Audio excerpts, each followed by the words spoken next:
Hayyee ashamaa harka fuunee kabajamtootaa fi daawwattoota maatiiwwan sabaaf ta'uuf bakka nagaan dhuftan jecha ammas walitti deebinee jirra. Naan dura kan isiniif dhiyeessaa turre seenaa goota kabajamaa fi jaallatamaa Jeneraal Waaqoo Guutuu yoo ta'u, amma mootuu kutaa xumuraatiin walitti deebinee jirra.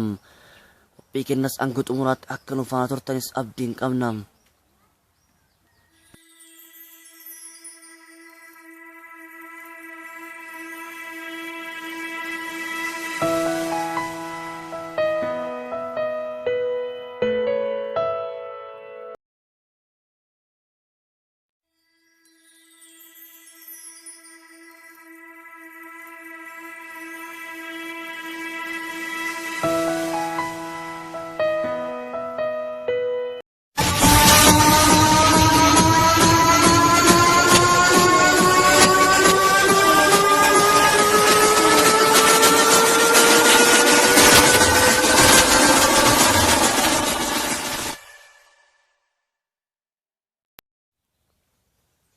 Dan gabrummaa Jeneraal Waaqoo Guutuu jalqaban kun mootummaa Haile Sillaasee irratti badii guddaa qabaachuu isaa Haile Sillaaseen waan hubateef bifa kanaan dhiyeessuun isaa ardha Oromoota hunda biratti hubatamee jira.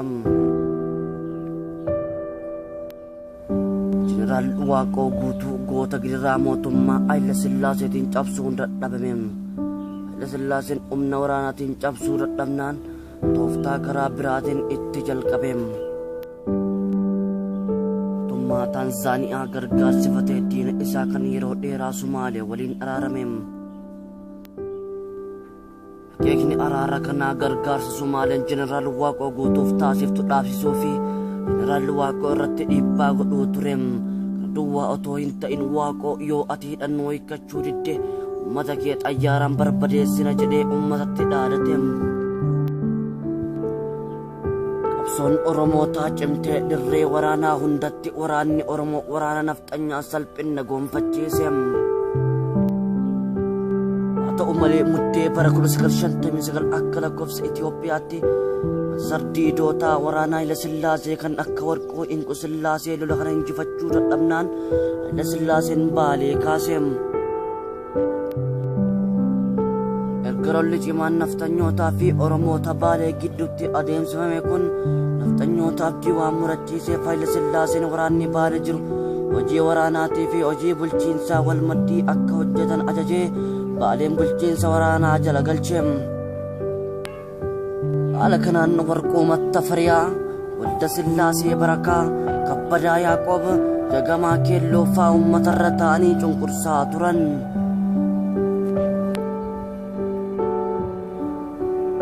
Kanaanis to'achuu dadhabnaan Qurraan dhala 1962 akka lakkoofsa Itoophiyaatti lattiin bira fakkaattee simbirree nyaatti akkuma jedhamu Oromoota mootummaa Haile Sillaasee keessatti hirmaatan kan akka Jagamaa Keelloo fa'a meeshaa godhachuudhaan maqaa araaraatiin itti dhiyaatanii yeroof to'annaa ija ofii jala galfatan.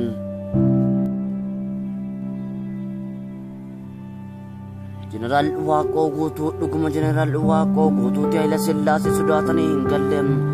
Jeneraal Waaqoo goota mataa gadi qabachuu didanii ofiin boonaa qaama isaanii dhiibanii Haile Sillaasee of jalatti gadi ilaalaa gaaffii Haile Sillaaseen isaan gaafateef deebii kennaa turan.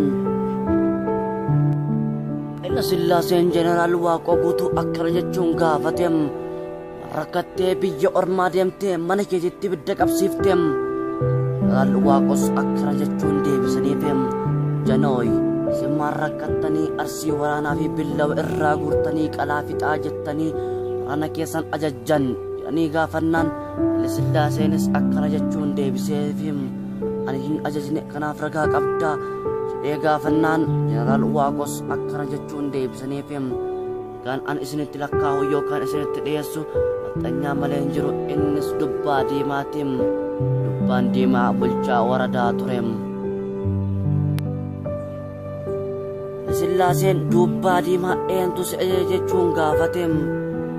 Dubbaa diimaanis Tafarraa Mashaashattuun ajaje jechuun Haile Sillaasee deebii deebiseef. Sillaaseen ammas Tafarraa eenyutu si ajaje jedhee gaafate. Tafarraanis Indalqaachottuun ajaje jedhee deebii deebiseef. Kun kan osoo jettu dubbiin jara bakka dhabdeem. erga jeneraal Waaqoo guutuu dalloomannatti galanii boodas Sillaaseen dalloomannaa deemee ture. Garuu jeneraal Waaqoo irraa simannaa takka illee hin arganne. Deebiin jeneraal Waaqoo Hayila Sillaaseef deebisan jeneraal Waaqoo biyya tiyya irratti abbaan biyyaa ana jedhanii ofiin boonaa dubbataa akka turan seenaan ragaa bahan. Sillaaseen jeneraal Waaqoo guutuu akkana jechuun gaafate. Waaqoo maa dhuftee na hin ilaalin jennaan jeneraal Waaqos akkana jechuun deebisaniif ani mootii Oromooti ati mootii nafxanyaati. Situ mana kiyyatti dhufe ati maa dhuftee na hin ilaalin jechuun deebii deebisaniif.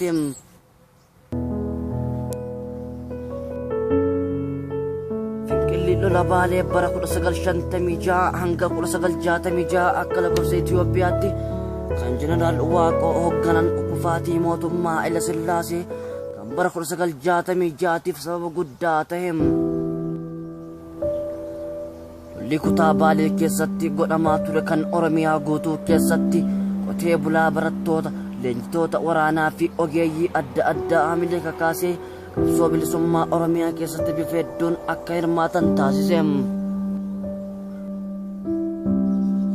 Gaheen jeneraal Waaqoo guutuu kana qofatti kan hin dhaabbannee fi jeneraal Waaqoo dhaadannoo gabrummaa hiddaan buqqifna warra dhabne ilmaan itti guddifna jechuun sirna mootummaa dargii fudhachuu diduun bara 1968 akka lakkoofsa Itoophiyaa yeroo lammaffaatiif Somaaleetti deebuun akka waraanni bifa haarawaan ijaaramu tattaaffii godhan. Sochiin yeroo kana namni kumaan lakkaa'amu hidhatee akka biyya seenu godhe. Fuulduraatiin qabsoo bilisummaa itti fufan.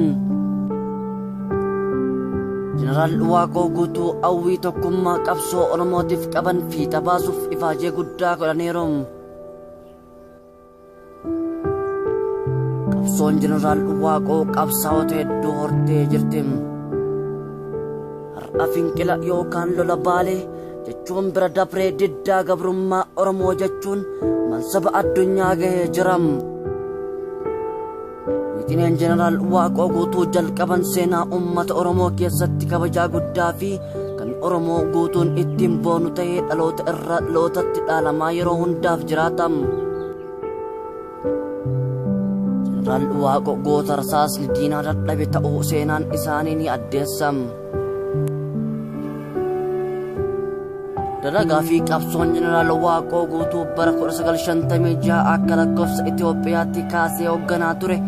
Miidhaa guddaa nafxanyaa irraan gahuu bira darbee goota qabsoo saba Oromoo jalqabsiisee addunyaa wal barsiisee fi goota guca bilisummaa Oromiyaa qabsiise ta'uun beekamaadha.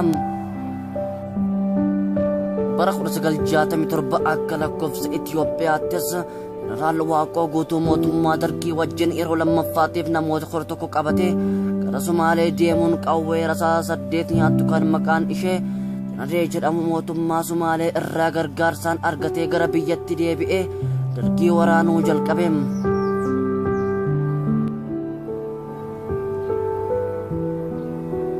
Maqaa waraanas maqama qawwee kanaatiin moggaasuun lola Janaree jedhee moggaase. Kana booda waraanni mootummaa adda waraana hedduu irratti bal'inaan itti fufe. Bara 1967 Keeniyaa deemuun walgaltummaa waggoota hedduuf achuma turanii Keeniyaa keessatti dhaaba qabsoo Oromoo adda tokkummaa bilisummaa Oromoo jedhamu hundeessanii erga dargiin kufee bara 1983 gara biyya isaaniitti deebi'uun chaartara mootummaa ce'umsaa hundeessuu keessatti qooda ol aanaa gumaachaniiru. Jeneraal Waaqoo guutuu jireenya isaanii guutuu guyyaa tokkollee dadhabe ifadhe osoo hin jedhin ummata isaatiif osoo qabsaayan tasa dhukkubsatan. Kanumarraa kan ka'an Qurraan dhala 1998 Keeniyaa Naayiroobitti nama sa'a 12tti bakka ilmaanii fi firoonni isaanii jiranitti yaalaa keessatti boqotan.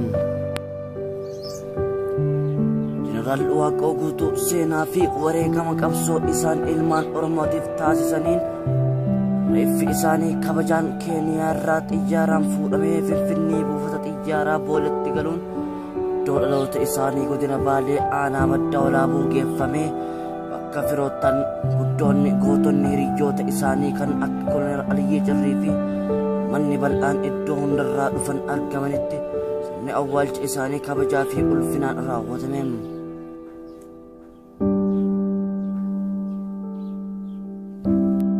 Kabajamtootaa fi daawwattoota maatiiwwan